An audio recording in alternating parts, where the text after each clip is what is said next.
जय श्री राधे। आप सभी को श्री धाम वृंदावन से आप सभी को राधे राधे। जय श्री राधे, जय श्री राधे। किसी भी विषय पर चर्चा करने से पहले आज तो सबसे पहले हम अपनी श्री जी को याद करेंगे और फिर अपने हम प्यारे जू को याद करेंगे।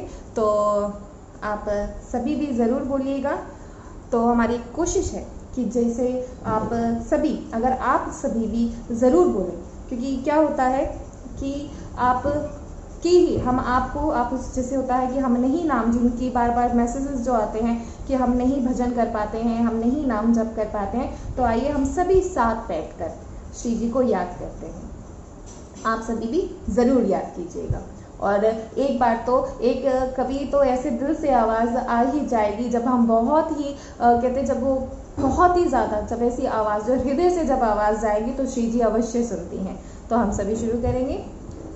श्री राधा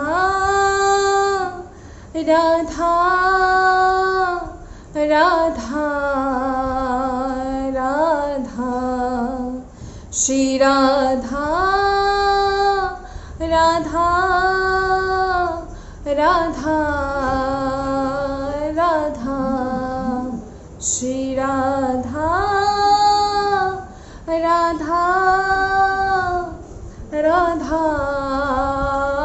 राधा, श्री राधा राधा राधा राधा, श्री राधा राधा राधा राधा, श्री राधा राधा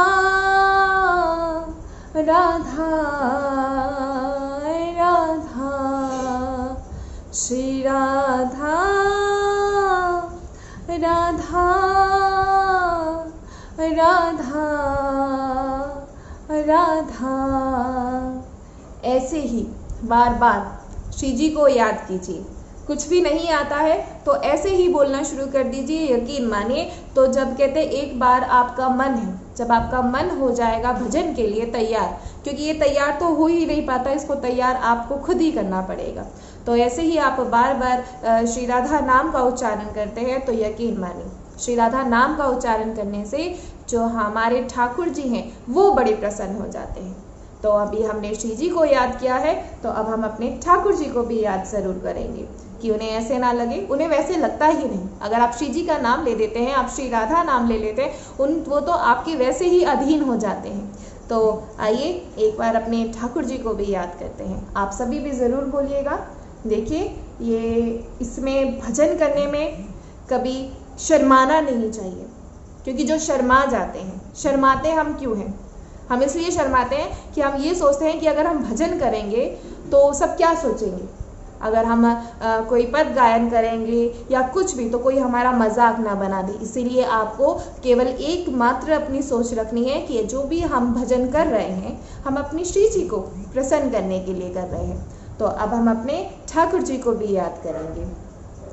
कृष्ण गोविंद गोविंद गोपाल नंद लाल, कृष्ण गोविंद गोविंद गोपाल नंद लाल, गोविंद गोविंद गोपाल नंद लाल, कृष्ण गोविंद गोविंद गोपाल नंद लाल।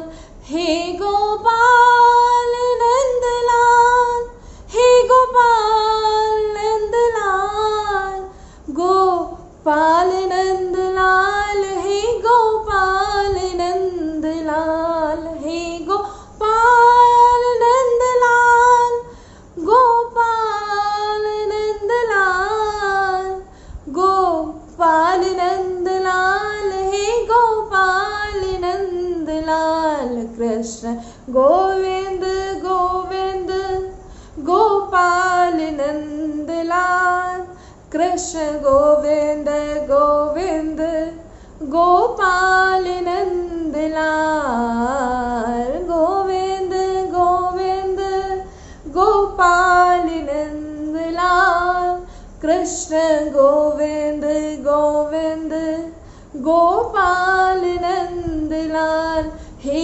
गोपाल नंदलाल, हे गोपाल नंदलाल, गोपाल नंदलाल, हे गोपाल नंदलाल। कृष्ण गोविंद गोविंद गोपाल नंदलाल, कृष्ण गोविंद गोविंद गोपाल नंदलाल। गोविंद मेरो है, गोपाल मेरो है, गोविंद मेरो है, गोपाल मेरो है। श्री बांके बिहारी नंदलाल मेरो है, श्री बांके बिहारी नंदलाल मेरो है। गोविंद मेरो है, गोपाल मेरो है, गोविंद मेरो है, गोपाल मेरो है। श्री बांके बिहारी नंदलाल मेरो है, श्री बांके बिहारी नंदलाल मेरो है। गोविंद प्यारो है, गोपाल प्यारो है, गोविंद प्यारो है, गोपाल प्यारो है। श्री बांके बिहारी नंदलाल प्यारो है, श्री बांके बिहारी नंदलाल मेरो है। श्री राधा वल्लभ लाल की जय हो। जय जय श्री राधे श्याम। कहते हैं हम जब मंदिर में होते हैं तो जो हमारा मन है, मन कैसा कि मंदिर में ठाकुर जी के सामने खड़े हैं, लेकिन फिर भी मन कहाँ होता है? कहते फिर भी हमारा मन संसार की तरफ भागता है। सामने, कहते सामने होते हुए भी सोच में रहते हैं, इस मन को काबू नहीं कर पाते। कहते हैं ये मन बड़ा चंचल है, कैसे तेरा भजन करूं, जितना इसे समझाऊं उतना ये मचलता है। एक मन को ही हम स्थिर नहीं कर पाते। और आप चाहे सत्संग में बैठे हैं, चाहे आप कहीं भजन में बैठे हैं, लेकिन थोड़ी देर तो ये मन कोशिश करता है कि मैं जहां फंसा हुआ हूं इससे, इस जाल से निकलूं। कौन सा जाल? ये माया का जाल। इस जाल से निकलकर मैं अपने प्रभु के पास जाऊं। कई बार ऐसा मन करता है, लेकिन होता क्या है? थोड़ी देर का प्रभाव होता है। सत्संग से आप जब तक सत्संग सुनते हैं, आप जब तक कहीं किसी भागवत कथा में जाते हैं, आप मंदिर के दर्शन करते हैं, आप किसी रसिक जन के साथ हैं, तो देखिए उस समय आपका मन कैसे हो जाता है। बस सोच लेते हैं कि अब कुछ भी नहीं, अब केवल मेरे ठाकुर जी, केवल मेरी श्री जी। लेकिन वो जो सोचना होता है, उस मन को जो थोड़ी देर के लिए, कहते वो जो उसको आप काबू करते हैं, वो केवल थोड़ी देर के लिए ही हो पाता है, और फिर बार पे फिर ये भटक जाता है। आप इस संसार में हैं और आपका मन भी इस संसार में है, लेकिन होना क्या चाहिए? चाहे रहो इस संसार में, लेकिन जो मन है वो तो अपने ठाकुर जी के पास होना चाहिए। ऐसा होना चाहिए, क्योंकि आज तक हम कह देते हैं, जब हमें बहुत से ऐसे, जब ठाकुर जी के चमत्कारों के बारे में बताया जाता है, तो जिनके ऊपर कृपा नहीं होती तो वो संशय करते हैं कि ऐसा भी होता है कि क्या ये जो लीलाएं बताते हैं, जो ये जितनी भी घटनाएं बताते हैं, जो चमत्कार जिसे कहा जाता है होता है, तो क्या आज भी होता है? होता है, क्योंकि जो ठाकुर जी हैं, जो श्री जी हैं, वो आज भी यहीं हैं, कहीं गए नहीं हैं। लेकिन उनको देखने के लिए हमारे भीतर भाव होना बहुत ज़रूरी है, एक श्रद्धा होना बहुत ज़रूरी है। संतों की वाणी पर कभी संचय नहीं करना चाहिए। रसिक जनों का संग कीजिए, तभी तो समझ में आएगा कि कैसे दर्शन होते हैं ठाकुर जी के। बिना आप सोचे कि आपको ऐसे ही जाके ठाकुर जी मिल जाएंगे, ऐसे नहीं। इस मन को स्थिर कीजिए, जहाँ ये भटक रहा है इसे काबू कीजिए, और यकीन मानिए एक दिन ऐसा आएगा कि आपको जो ठाकुर जी हैं, जो श्री जी हैं, वो अवश्य मिलेंगे। और जिस दिन ऐसा हो जाएगा तो उसी दिन आप मान जाएंगे कि हाँ ठाकुर जी हैं। अब जो ये चर्चा हम करते हैं, ये हरि चर्चा है, ये श्री हरि की चर्चा होती है, यहाँ श्री जी की चर्चा होती है। कितने न जाने कितने होते हैं जो चर्चा में सिर्फ थोड़ों का ही मन क्यों लग पाता है, सभी का क्यों नहीं लग पाता? क्योंकि जो कृपा पात्र है, जो तैयार होना शुरू हो चुके हैं ठाकुर जी से मिलने के लिए, श्री जी से मिलने के लिए, श्री जी का प्रेम पाने के लिए, केवल वही हरि चर्चा सुन सकते हैं और केवल वो ही सत्संग सुन सकते हैं। सत्संग, आप सोचें कि आप सत्संग सुन रहे हैं या आप हरि की चर्चा चल रही है, जहाँ श्री हरि की चर्चा हो रही है, आप वहाँ जाके बैठ जाते हैं और सुन रहे हैं और बड़ा ही मन आनंदित हो जाता है उस चर्चा को सुनकर, तो यकीन मानिए आप पर बहुत बड़ी कृपा है। अब जब हम कृपा पात्र बन जाते हैं तब हम धाम वास कैसे करें? बार बार जितने भी संत हैं वो कहते हैं कि धाम में आज भी जो प्यारी जो हैं, हमारे प्यारे जो हैं, हमारे लाल जो हैं, वो आज भी यहाँ है, लेकिन नजर क्यों नहीं आते? हम क्यों नहीं उनका प्रेम पा रहे? फिर भी हम उनके प्रेम से वंचित हैं। तो जब भी आप ध्यान वास करें, आप जब वृंदावन में जब आप आते हैं तो आप इस बात का ध्यान दीजिए, जो हम आए हैं, हम अपनी प्यारी जू और अपने प्यारे जू से मिलने के लिए आए हैं और ये उनका घर है। आपको ये जब आप आ रहे हैं, जब जैसे कि आप किसी रिश्तेदार के यहाँ मिलने जाते हैं, क्योंकि उसका घर है और आप जानते हैं कि जब हम उसके घर में जाएंगे तो वो हमें अवश्य मिलेगा, ऐसे ही यहाँ है। अब कहते हैं ये जो कृपा है आप पर, जो ये कृपा हुई है जो प्यारी जू से मिलने की, तो कभी वो कृपा आप पर होगी कैसे? हम कब उनसे मिल पाएंगे? अगर आप उनसे मिलना चाहते हैं तो आपको सबसे पहले एक बात जो है वो ध्यान में रखना बहुत जरूरी है। आपके भीतर अभिमान नहीं होना चाहिए। जब धाम वास करें, हमेशा अपने आप को नीच समझना चाहिए कि मैं बहुत ही बड़ा नीच हूं, मैं कृपा पात्र नहीं कि मैं आपके दर्शन कर पाऊं, लेकिन आपकी कृपा से मुझे आप मिल सकती हो, केवल आपकी ही कृपा से। अब श्री जी के प्रेम को कैसे बढ़ाएं? धाम में वास करते हुए भी कई ऐसे हैं जिनसे सुनना पड़ता है कि हमें नहीं समझ में आ रहा, हम धाम में रहते हुए भी हम भजन नहीं कर पा रहे, हमें श्री जी के दर्शन नहीं हो पा रहे, ऐसा क्यों? इसीलिए आपको ऐसा ना करना पड़े तो आप इस बात पे ध्यान दीजिए कि जब भी आप धाम में आते हैं, आप इनकी कृपा पात्र, आप इनके दर्शन करने के लिए आते हैं, क्योंकि ये इनका निज महल है। तो आपको जितने भी रसिक हैं उनका संग करना चाहिए, ब्रज रज का सेवन करना चाहिए, लताओं का सेवन। जो बार बार बोला जाता है, क्यों बोला जाता है? क्योंकि इन्हीं की कृपा से आप श्री जी से मिल सकते हैं, आप पर कृपा होगी। और जो ये ब्रिज की लताएं हैं, कहते इन्हें आप गले लगाइए, बड़ा ही प्रेम मिलता है।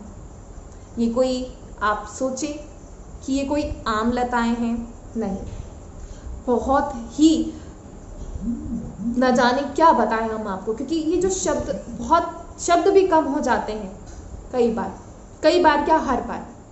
कि हम श्री धाम वृंदावन की महिमा का वर्णन करें, नहीं। और कहते जो यहाँ के रसिकों के साथ बैठकर प्रिया प्रीतम की चर्चा करते हैं, उनके विषयों में, उनके बारे में बार बार सुनते हैं, तब आपसे जो प्यारी जो है वो रीझ जाती है। क्योंकि जो ये रस है, ये प्रेम का रस है, ये प्रेम आपको समझ में कैसे आएगा? तभी तो समझ में आएगा ना जब किसी से सुनेंगे, और रसिक जनों से बेहतर आपको कोई नहीं समझा सकता। ब्रज रज का सेवन करें, ये कहने के लिए आप सोचें कि ऐसा करने से होगा, ऐसा करने से ही होगा। कि धाम में आएंगे और जब हमें श्री जी ने बुलाया है तो हमें लताओं का सेवन करना है, हमें ब्रजरज का सेवन करना है, हमें रसिक जनों का हमें संग करना है। तो यकीन मानिए, कहते जो ये अब जैसे रसिक जन हमें जो उपासना बताते हैं, हमारे जो गुरु हैं, हमें उपासना जिस हम जो सेवा करते हैं, उस सेवा पद्धति से कहते जो हमारा चिंतन, आप जैसा चिंतन करेंगे आपको वैसे ही, क्योंकि अगर आप यहाँ रहते हुए भी चिंतन करते हैं किसी और का, तो यकीन मानिए चाहे आप ना जाने कितने वर्ष भी रह लीजिए, आपको उस प्रेम की नहीं हो पाएगी। आप उस प्रेम को, जो प्रेम का एहसास है, आप वो कभी नहीं कर पाएंगे, कभी नहीं मिल पाएगा आपको वो प्रेम। और अगर आप इसी के अनुसार चलेंगे कि रसिकों का संग, रसिकों के मुख से श्री जी की चर्चा, उनकी लीलाओं का श्रवण करना, ब्रज की जो ये लताएं हैं इनसे गले लगना, और ब्रज का सेवन करना, और जैसी उपासना बताई गई है उस उपासना पद्धति के अनुसार चलना, एक दिन ऐसा आपके साथ घटित होगा कि आप मान जाएंगे। और फिर जो ये भजन है ये और निरंतर बढ़ता रहेगा। आप चाहेंगे कि मैं और फिर ऐसा लगता है कि एक क्षण भी ना रहे कि जहाँ हम भजन ना कर पाए। हम एक क्षण को भी व्यर्थ नहीं करना चाहते, लेकिन ऐसी कृपा पात्र तभी हो पाएगी जब आप जैसा बताया जा रहा है वैसा करें। हम अगर हम ऐसे भी हम सोच लें कि नहीं, हम धाम में रह चुके हैं तो हम पर कृपा पात्र हम हो चुके हैं, तो वो भी आप पर कृपा है। लेकिन अगर आप श्री जी को पाना चाहते हैं तो उसके लिए आपको ये सब बातें ध्यान में रखनी पड़ेंगी। आप कहते जो ब्रिजवासी हैं, ब्रिजवासियों से कहते आपको प्रेम बना के रखना है, और ऐसा प्रेम भी नहीं कि आप बाद में आप क्या करने लग जाते हैं। कई बार एक ऐसी स्थिति आ जाती है, कई साधकों के साथ ऐसा होता है कि आप उनमें दोष देखने लग जाते हैं। तो ऐसा आपको कभी भी नहीं करना, क्योंकि जब सेवा कर रहे हैं, हम धाम में रह रहे हैं, अगर आप में ऐसा कुछ अभिमान आ जाता है कि मैं सब जानता हूँ, ये सब कोई मुझसे बढ़कर नहीं, कई बार ऐसा हो जाता है, तो यकीन मानिए जहाँ उपासक के मन में ऐसी बात आ जाती है तो वो तुरंत हट जाता है, श्री जी से दूर हो जाता है, क्योंकि हम भजन कर रहे हैं। और हमारा अगर इतना सा भी भजन हो जाता है तो अगर हम उस पर अभिमान करना शुरू कर दें, अगर हमारा अभिमान हो जाता है, हम उस पर अभिमान करना शुरू कर दें, तो यकीन मानिए उस भजन का कोई भी फायदा नहीं। कोई भी किसी भी वैष्णव को कहते, वैष्णव अपराध सबसे बड़ा अपराध होता है। वैष्णव अपराध कभी भी आप सबसे ना बन पाए, इस बात पर ध्यान दीजिए। अपने आप को कभी ऐसा मत समझिएगा कि अब हम धाम में रह रहे हैं, बहुत दिनों से यहाँ वास कर रहे हैं, और हम अब बहुत ज़्यादा हम सब जानते हैं कि कैसे श्री जी मिल जाएगी, और कैसे हमारा भजन है, हमारा जो भजन है वो बहुत ही उच्च कोटि का होने लगा है। जब ऐसी भावना किसी उपासक के मन में आती है, यकीन मानिए आपका वो भजन सही दिशा में नहीं हो रहा। और किसी के लिए भी अगर आप ऐसी भावना, द्वेष की भावना अपने भीतर रखते हैं, और खासकर किसी ब्रजवासी के लिए, यकीन मानिए नहीं, ज़्यादा व्यवहार के चक्कर में नहीं, केवल भजन पर ध्यान दे और ब्रजवासियों का बहुत सम्मान करना चाहिए, लेकिन व्यवहार के चक्कर में मत पड़िए। आप में से कई ऐसे हैं जो सोच लेते हैं कि हम इससे जान पहचान बनाएंगे तो हमारा जो दर्शन है वो अच्छे हो जाएंगे या हमारे पर कृपा ज़्यादा हो जाएगी। नहीं, ऐसा नहीं। आप केवल भजन करने आए हैं, अपने भजन पर ध्यान दीजिए। और अगर आप धामवास नहीं कर रहे हैं तो आप जहाँ भी हैं अपने हृदय में, अपने मन का जो चिंतन है वो केवल श्री जी का रखिए। सारे कार्य करते रहें, लेकिन चिंतन केवल श्री जी का, केवल श्री धाम वृंदावन का। जब आप सोचते हैं कि पूरे हफ्ते आप पूरा हफ्ता अपनी सारी जिम्मेदारियों को निभाते हैं, या 15 दिन में या 1 महीने में 2 महीने में आपका मन करता है कि कब यहाँ से छुट्टी पाऊँ और कब मैं श्री धाम वृंदावन जाऊँ, तो यकीन मानिए जिनकी ऐसी जो मन में ऐसा चिंतन रखते हैं, आपका भी धाम वास होता है, क्योंकि आपका चिंतन यहाँ धाम में है। और धाम वास अगर मिल गया है तो उस वास को व्यर्थ ना जाने दें। कभी भी ये मत सोचिएगा कि जो मेरा भजन है वो बहुत ज़्यादा हो गया है। नहीं, जो बहुत ही कहते, जो अपने आप को, जो बहुत ही सहज होकर चलते हैं, जो बहुत ही सहज रहते हैं, उनको जो श्री जी है ना बहुत ही प्रेम करते हैं। लेकिन जहाँ कोई सोच ले कि मैं बहुत ज्ञानी हूँ या मुझ पर बहुत बड़ी कृपा होने लगी है, यकीन मानिए वहीं उसी क्षण दूर कर दिया जाता है।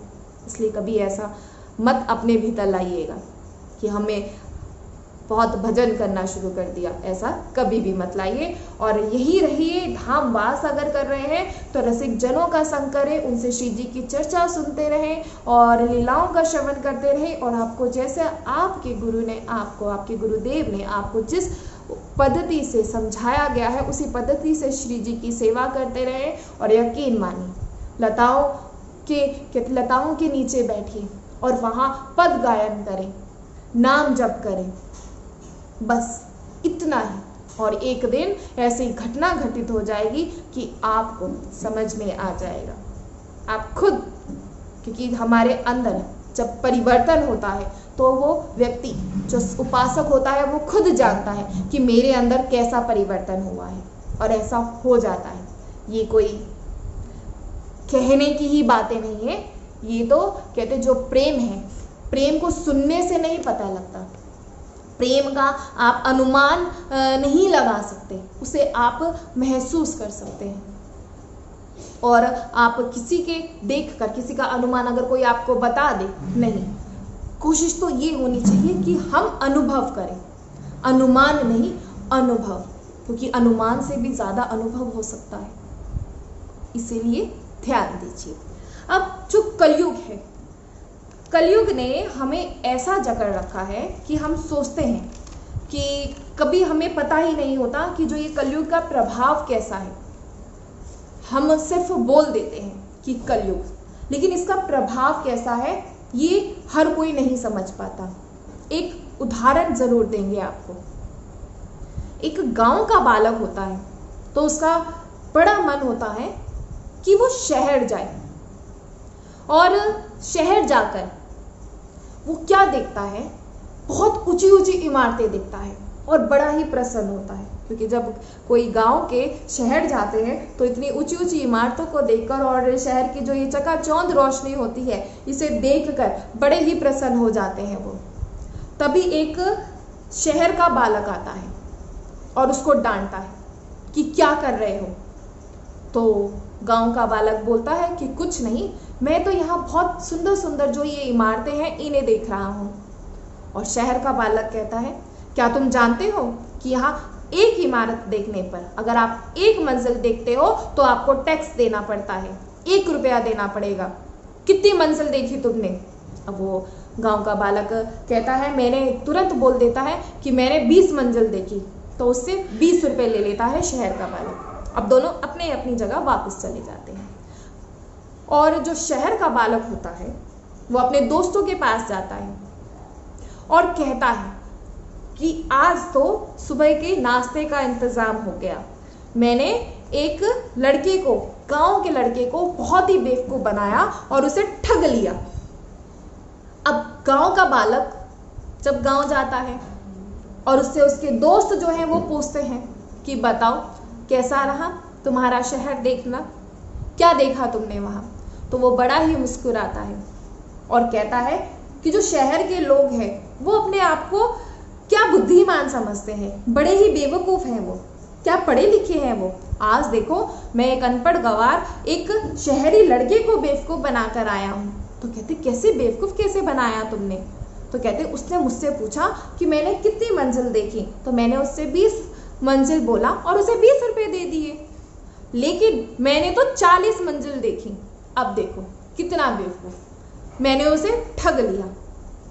अब आप देखिए कौन किसे ठग रहा है ये कोई नहीं जानता, लेकिन ठगे सभी जा रहे हैं। जो ये काल है, जो ये कलयुग है, आप सोचें कि आप सबको ठग रहे हैं या आप बहुत बुद्धिमान हैं, लेकिन हम ही नहीं जानते कि जहां हम ठगे जा रहे हैं हम खुद ही नहीं जानते। जो जीव है, जो मनुष्य है, वो खुद ही नहीं जानता और फिर घबराता है।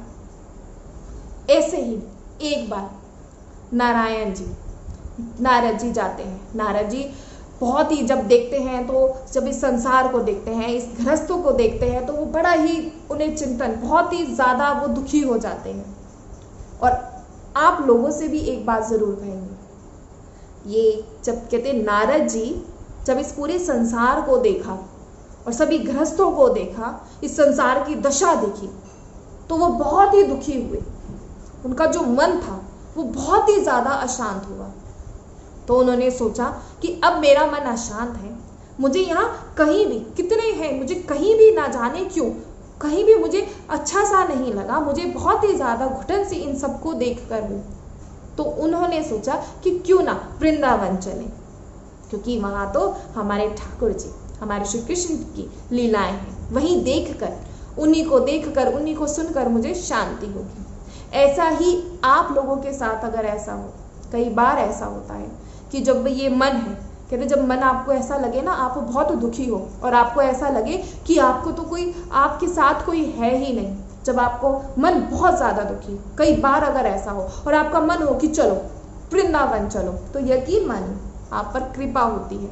कभी ये मत सोचिएगा कि अगर हमारे साथ कुछ ऐसा हो जाता है तो हम घबरा जाते हैं, यकीन मानिए कभी मत घबराइएगा।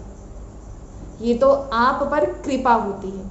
जब इस संसार से हमें बहुत ज़्यादा, जिसे आप चोटें कहते हैं, जिसे आप दुख कहते हैं, जब मिलता है तो ये हम पर कृपा होती है कि हमें समझ में आ जाता है और फिर मन करता है कि चलो धाम चलो, वहीं दर्शन करेंगे। न जाने आप में से ऐसे कितने सारे हैं जो ऐसे ही धाम आते हैं दुखी होकर। और सच मानिए जो दुखी होकर आते हैं उन पर बड़ी विशेष कृपा होती है, क्योंकि वो सबसे हार कर आ चुके होते हैं। और जब सबसे हार कर श्री जी के सामने खड़े होते हैं, ठाकुर जी के सामने खड़े होते हैं और जब आंसू बहाते हैं, यकीन मानिए तुरंत आपको स्वीकार कर लिया जाता है, क्योंकि आप सब कुछ छोड़ रहे हैं। ऐसा ही नारद जी के साथ हुआ। ये श्री भागवत का प्रथम स्कंद आता है, उसमें जब नारद जी की जो भेंट है, जब वो भक्ति से होती है, तो जब नारद जी सब जगह घूम कर आए, नारद जी कहते हैं यहाँ पर, मैं ना जाने कहाँ गया कि मैं सर्वोत्तम लोक समझकर पृथ्वी में आया था। उन्होंने सोचा कि जो पृथ्वी है वो सबसे बड़ा लोक है, सबसे उच्च लोक है।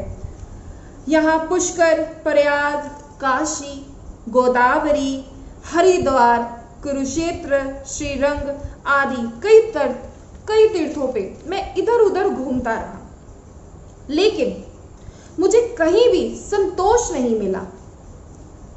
अब इस समय अधर्म के सहायक कौन है?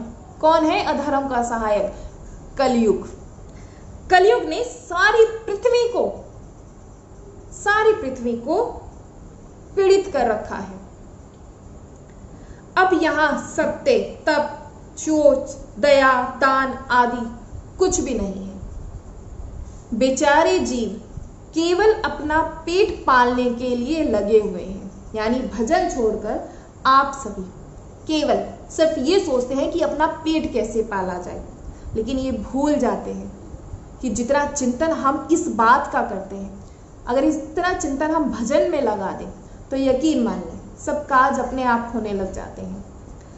अब जो यहाँ के जीव है वो कैसे हो चुके हैं? असत्यभाषी, आलसी, मंदबुद्धि, भाग्यहीन, ऐसे यहाँ के जीव हो चुके हैं।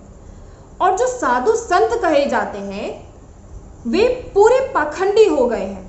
ये श्री भागवत में प्रथम स्कंद का है, जब नारद जी की भेंट भक्ति से होती है। और नारद जी जब हर जगह संसार में, जब वो पृथ्वी पे हर जगह घूम कर आते हैं, लेकिन उन्हें कहीं भी, सब तीर्थों में घूम कर आते हैं सब जगह, लेकिन उन्हें कहीं भी शांति नहीं मिलती। और यहाँ जीव की दशा बता रहे हैं कि जो अधर्मी कलयुग है उसने इस धरती को, इस जो ये सृष्टि जिसे पृथ्वी कहा जाता है, इसको बहुत ही ज्यादा बुरे तरीके से पीड़ित कर रखा है। और जो जीव है, कहते जो साधु संत कहे जाते हैं, वे पूरे पाखंडी हो गए हैं। देखने में तो विरक्त हैं, किंतु स्त्री धन आदि सभी का परिग्रह करते हैं। घरों में स्त्रियों का राज्य है, साले सलाहकार बने हुए हैं, लोभ से लोग कन्या विक्रय करते हैं, और स्त्री पुरुषों में कलह मचा रहता है। यानी जो जीवन होता है, जो ये हर किसी के घर में कहते कलेश की स्थिति रहती है। कई बार हमारे साथ भी ऐसा होता है, आप सभी ने, कि हम सोचते हैं कि देखते रहते हैं कि इस घर में बड़ा शांति है, और कभी कभी उदाहरण भी दे दिया जाता है कि उसका घर देखो जाके कितनी शांति है। लेकिन यकीन मानिए जब जाकर देखते हैं तो हर जगह दुख ही दुख है, अपार कलेश है।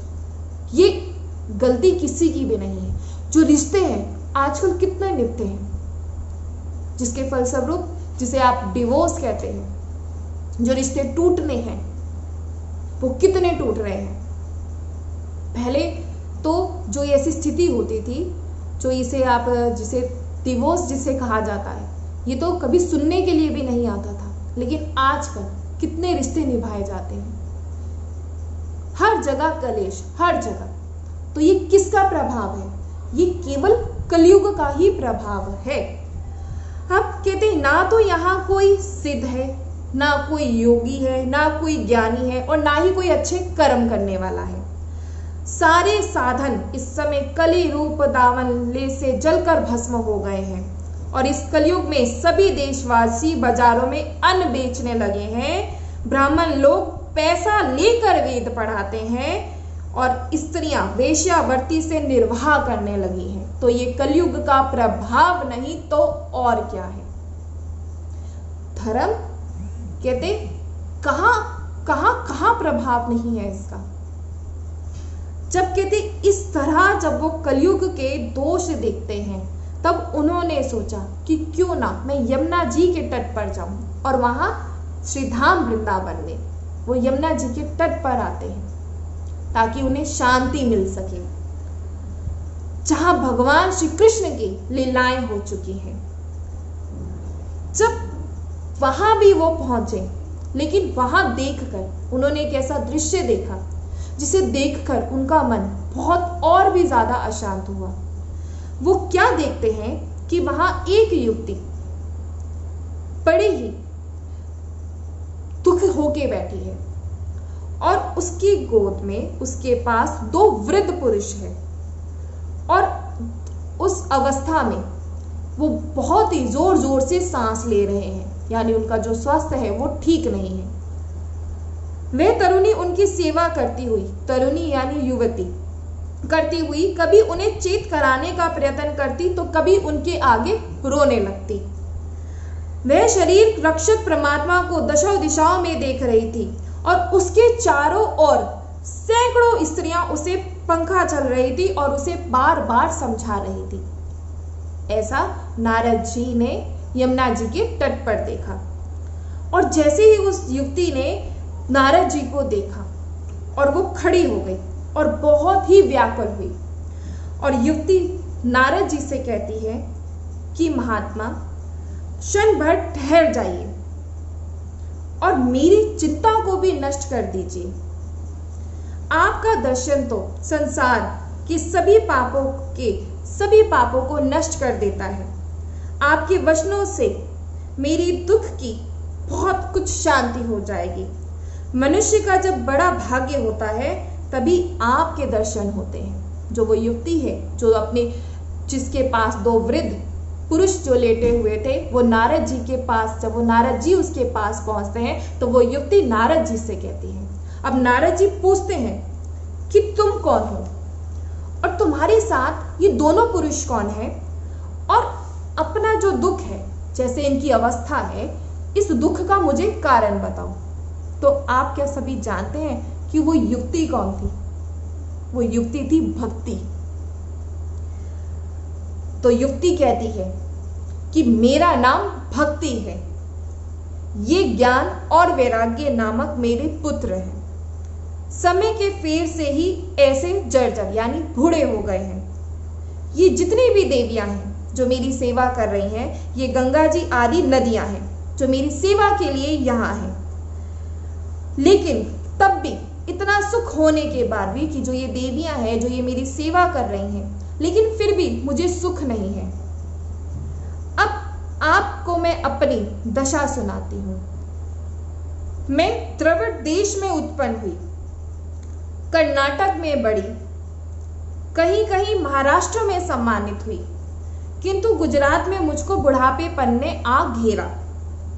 वहां घोर कलयुग के प्रभाव से पाखंडियों ने मुझे अंग भंग कर दिया। यहाँ भक्ति अपने बारे में बताती है कि भक्ति कहाँ कहाँ गई, लेकिन वहां कहते मुझे कैसा हुआ कि जैसे मैं बहुत ही ज्यादा बूढ़ी हो गई। और उनके जो दोनों पुत्र हैं, ज्ञान और वैराग्य, उनकी भी स्थिति इसी प्रकार थी।